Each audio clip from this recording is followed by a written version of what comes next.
What is the absolute number one thing in your life?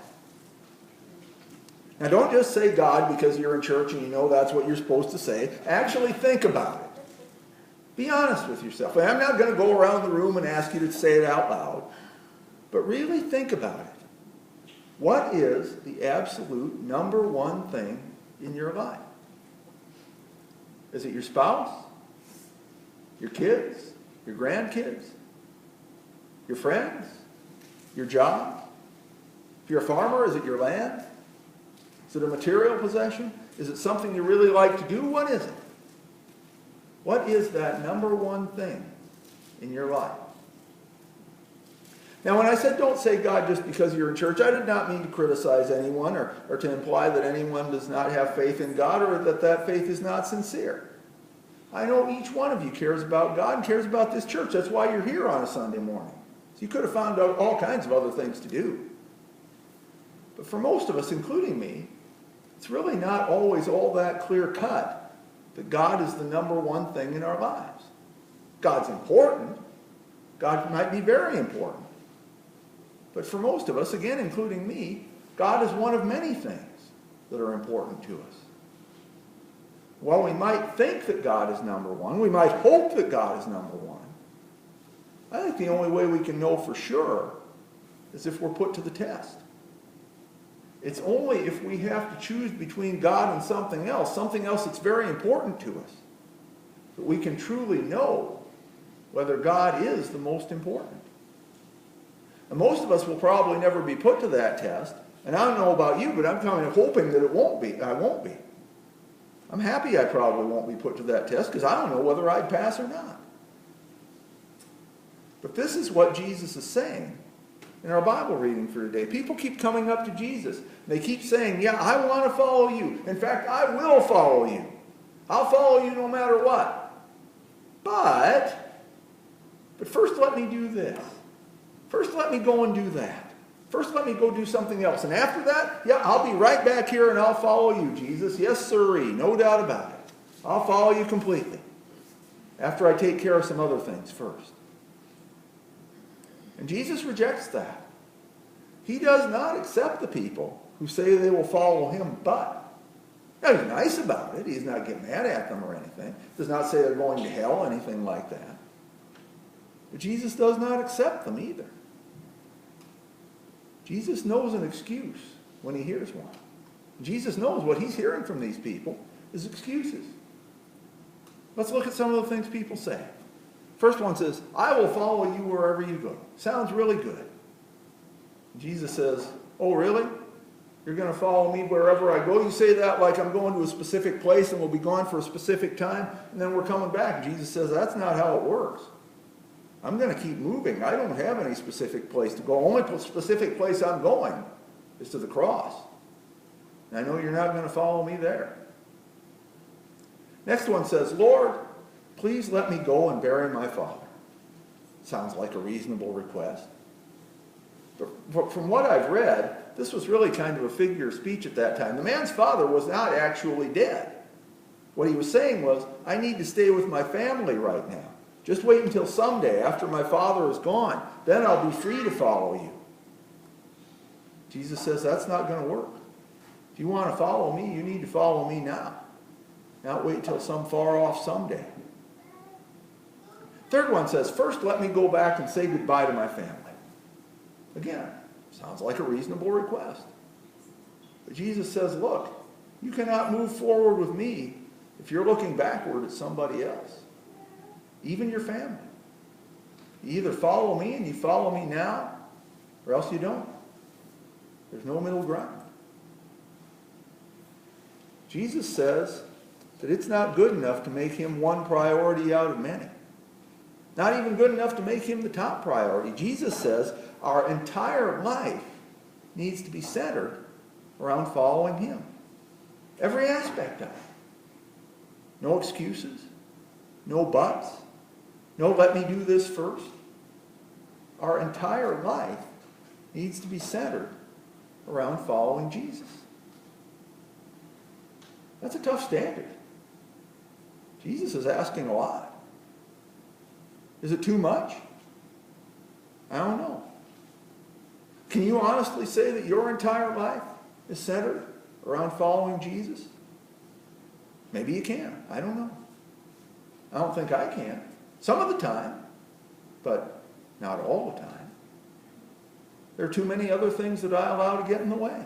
And they're not necessarily bad things. Sometimes they're even good things. But they're not necessarily Christ-centered things either. What's it even mean for us to have our entire life centered around following Jesus? Is that even possible? I mean, a lot of us have jobs. If we don't have jobs, there are things we do as volunteers. We have family responsibilities. How can we do all the things that life requires us to do every day and still have our entire life be centered around Jesus? Well, here's what I think. First of all, I don't think that Jesus requires everybody to quit their jobs and start wandering around the country sharing the gospel the way he did. Because after all, if everybody did that, there'd be no one to grow the food or process it or transport it. There'd be nobody to keep the lights on, no one to make the clothes or pick up the trash or do all the other things that are necessary to keep a society functioning. So I don't think that's what Jesus is talking about. What I think that Jesus is talking about here is an attitude. When you go to do your job, do you think about how doing your job can be a way of serving God? When you're with your family, do you think about how taking care of your family can be a way of serving God? When you do whatever it is that you do to relax, do you think about how doing that can be a way of serving God?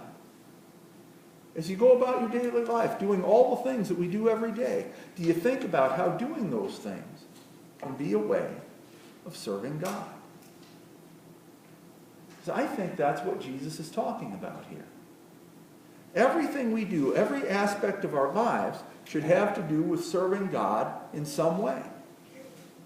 Even when we're taking a little downtime, even when we're just having some fun and relaxing, there still should somehow be a way in which that serves God. That's still a tough standard, isn't it? That's still asking a lot of us. Now, I don't think I can honestly say that I do that either. But here's something to remember. The people who were the closest to Jesus while he was on earth were the 12 disciples, right? I think we'd all agree on that. They traveled with him for about 3 years. If there was ever anybody who followed Jesus while he was on earth, it was those people. And yet, how many times did Jesus have to straighten them out?